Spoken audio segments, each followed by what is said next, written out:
in the moment, as two of the group of three individuals began to rush me.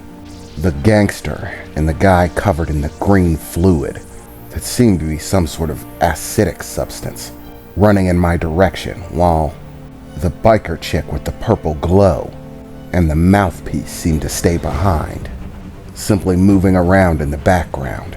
It was all brought to a halt as a massive explosion erupted beside me, which of course made everyone but me flinch, as I knew exactly what was coming, as dirt and debris kicked up in the entire area, pulling everything to a screeching halt for a few moments, while everyone tried to get a grasp of what was going on. Oh, I almost forgot to mention, you didn't think I was gonna come to the fight empty-handed, did ya? As always, I have my trusty heavy metal combat sphere, I exclaimed as the dust began to clear, and the heavy metal combat sphere, now nearly a good 7 or 8 foot in diameter, lifted itself out of the crater in the ground. I hope you don't mind if I had it drop in. I think it's a little bit more dramatic that way, don't you think? I said as it levitated off of the ground, suddenly breaking itself down into its fluidic form, swirling around me in a torrent of silver, ebbing and flowing in all directions around my form. Well, I suppose there's no time like the present, I exclaimed as I sent the heavy metal swirling around me, flying in their direction, as I bolted myself, dividing the two. I went for Acid Boy, while the heavy metal rushed for the gangster. But as both me and the heavy metal made our way towards our targets, there was suddenly a bolt of brilliant purple light that fired into the liquid form of the liquid steel, as a small chunk of it seemed to just disappear, as I saw that stream of light flowing from the biker chick with purple hands, with a smile on her face as she tried to blast at it again. This time, I moved the heavy metal, narrowly evading the contact with the blast, swirling it around as she continued to fire at it from a distance.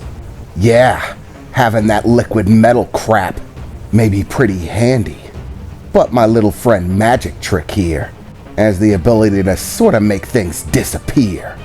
Hell if we know where they go, but once that shit's gone, it's gone. Curiously enough, it works better on liquids than it does on solids, but it's still effective nonetheless, the mouthpiece exclaimed, smiling from behind the biker chick. Damn it, I can't have her making my liquid steel disappear. It would definitely be bad, I thought to myself as I focused hardening the liquid steel into another sphere. I'll have to keep it in its hardened state, I thought as I rushed the acid guy. As I did, he lashed out at me, the long tendrils of green fluid running from his body, whipping out at me. As they lashed out, I did my best to evade, dodging between the streaks. Every time it swept by, contacting the ground, it melted it down to nothing, melting large grooves into the ground that smoked and festered. He could extend those tentacles for quite a distance, and they were fast. Trying to slip between them was difficult, but I finally did manage to close in within attack range as I lashed out with a punch. He barely managed to evade, but as he did, that green fluid substance seemed to extend itself beyond his form, splashing out in my direction, sending a smattering of liquid and a small splash in my direction. I couldn't dodge it. It scattered across my armor. As I tried to back away for a moment, I could hear the armor itself sizzling, smoke rising off of it, as the acid seemed to burn into the armor. Luckily, it didn't seem to burn all the way through, but it definitely damaged it. Keven, you have to be careful. The King's power has many advantages and strong defenses. However, fending off acidic compounds is quite frankly one of its few weaknesses. It does have some defense against it. However, it's far from perfect. Honestly, If you were to pick a weakness to anything, I'd say that the most powerful weakness that the King's power possesses is to corrosives. He's a bad opponent, Nylea's voice called out, as the smoking on the armor finally seemed to subside as I dodged between a few more attacks, noticing the heavy pockmarks and damage caused by the acid eating into the armor. I focused as much as I could, trying to make sure that the armor reforged itself, filling in the damaged gaps. I couldn't afford to have soft spots start to build up, as I had the heavy metal sphere reach out with chains, attempting to grab and lock down the gangster. As the chains spiraled around him, in the moment it looked like I had him, the chains wrapping around his form tightly, binding him so that he couldn't get free. I thought it was a win. Well, that was until I saw a smile creep across his face, as suddenly the chains that were wrapped around him began to change in color, losing their silver sheen, fading to a dull brown. As with a single flex, the gangster broke himself free, the chains shattering, seeming to fade away to nothing but dust. "Oh, I'm afraid that's not gonna work on him," the mouthpiece exclaimed. "Our little friend over there has a power that seems to just turn everything he touches into dust. We don't exactly know how it works. Something to do with breaking down bonds at a subatomic level, using his telekinetic wavelength by emitting it from his physical body. But if you ask me, being able to turn anything you touch into dust comes in pretty handy," the mouthpiece exclaimed with a smile on his face. As this game started to become more clear, the combat continued as I attempted to dodge more of the attacks launched out by the guy with acid powers. Not only did he have the tentacles, but he seemed to be able to do much more than that with it. He could shift and change the exterior form of the liquid around him in the exact way that I could manipulate the heavy metal.